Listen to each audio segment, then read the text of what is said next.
নমস্কার, আমি একটি কবিতা বলছি।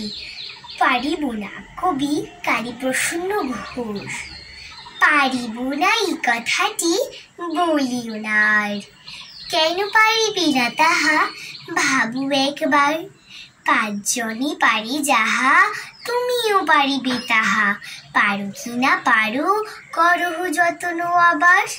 একবার না পারিলে দেখো শতবার। পারিবে না বলি মুখ করিও না ভার, ও কথাটি মুখে যেন শুনি না তোমার। অলস অবুধ যারা, কিছুই পারে না তারা, তোমায় তো দেখি না কো তাদের আকার। তবে কেন পারিব না বলো বারবার, জলে না নামিলে কেহ শেখে না সাঁতার। হাঁটিতে শেখে না কেহ না খেয়ে আছাড়। সাঁতার শিখিতে হলে আগে তবে নামো জলে, আছাড়ি করিয়া হেলা হাঁটো আরবার। পারিব বলিয়া সুখী হও আগুসার। নমস্কার।